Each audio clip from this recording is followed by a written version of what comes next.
I guess it's still good morning. Thanks for inviting me. I'm glad it's worked out that I was able to come. It was a happy coincidence that I had to be in Dubai earlier this week. So it was an easy flight to come here. So I actually didn't know what I was going to talk about until I was asked to talk a bit about cyber war, which is actually good because it's something I've been thinking about recently. And I don't know if people follow either my blog or Cryptogram. I wrote an essay on cyber war maybe about a month ago, and then just yesterday, a piece by me on cyber war appeared as an op-ed in the Financial Times, and that'll be on my blog on Monday, so you can read that. And I also I'm doing a book review of Richard Clarke's book. I've been thinking about cyber war a lot. I think it was June of this year, I was participating in a debate on cyber war. And this was done by a company that does televised debates. And it was a real debate. It wasn't a politician debate. It was an actual debate of ideas. There was a moderator, and we were challenging each other. And on the proposition was the threat of cyber war has been grossly exaggerated.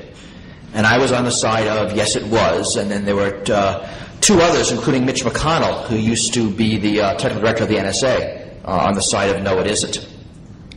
We lost that debate, which I think is interesting. That, in fact, I was not able to convince most of the audience that the threat of cyber war has been grossly exaggerated. Actually, the way they scored the debate was interesting. They polled people in the beginning on what they thought, and they polled people at the end, and the side that changed the most minds won. Which I think was a nice way of doing it. It was interesting because it's really clear to me that cyber war has been grossly exaggerated. And at the talk, I presented a bunch of exaggerations. I'm going to read some of them.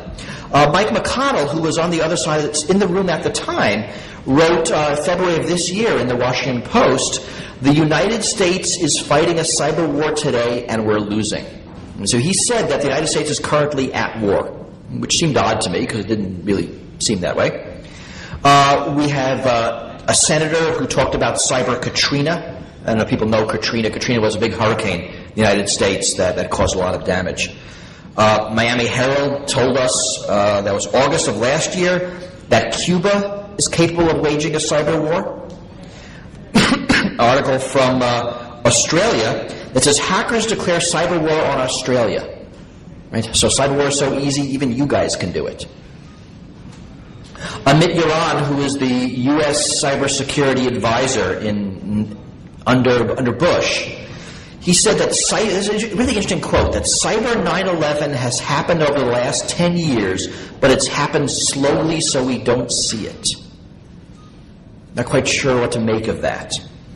There are a lot of newspaper headlines regarding China. Germany attacks China for starting a cyber war. So I don't know if you know that Germany and China are engaged in war right now. China declares war on Western search sites. Right? Cyber war can be declared on companies. Cyber war declared as China hunts for West's intelligence secrets. Wall Street Journal last year, cyber blitz hits U.S. Korea. And you could look up cyber war, cyber Pearl Harbor, cyber 9/11, cyber Katrina. My favorite is cyber Armageddon. I mean, and there are a lot of examples that are used to talk about cyber war. The most common one is Estonia in April of 2007, and there was a massive distributed denial of service attack. The press will say it's unprecedented. We'd never been seen before. It was like a regular-sized one. It wasn't really unprecedented, but it was targeted against Estonian government sites. It was believed to have come from Russia. Russia never acknowledged that they did it. It seems like it was done by, and I think this is a common theme. Basically, kids playing politics. People who have a political agenda, who are not government, who are just doing this because they can. it was called the first cyber war, but if you think of it as war, it's like an army invades your country, that all the soldiers get on line in front of you at the post office. So you can't deliver your mail or renew your driver's license. It's really not war in any way we've thought of it. There's one person who was actually convicted of launching these attacks, and he was a 22-year-old ethnic Russian living in Tallinn. So, to me that's interesting, that in fact a single disgruntled person can start a cyber war. Brazil, 2007, sometimes you see this pointed to. There was a series of blackouts in Brazil that some people believe were hacker extortion, that it was criminal hackers extorting money out of these power companies. It might have been sooty insulators. It's kind of hard to tell. A lot of this stuff is really held close to the vest, but that's written about. Georgia in 2008.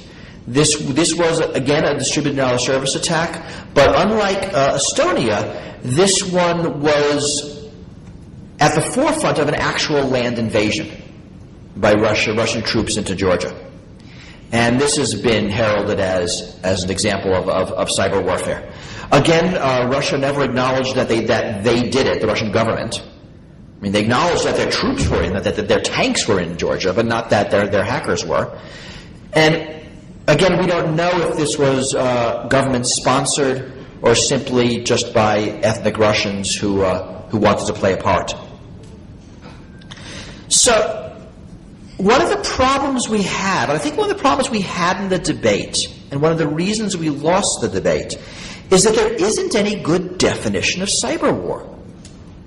And if you think about all these things that we've mentioned criminal extortion, we've mentioned China doing espionage, we've mentioned denial of service attacks, we've mentioned attacks that accompany a land invasion, attacks by non-government actors.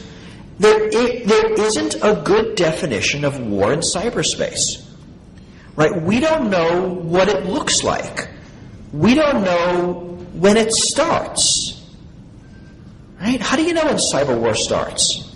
How do you know when it's over?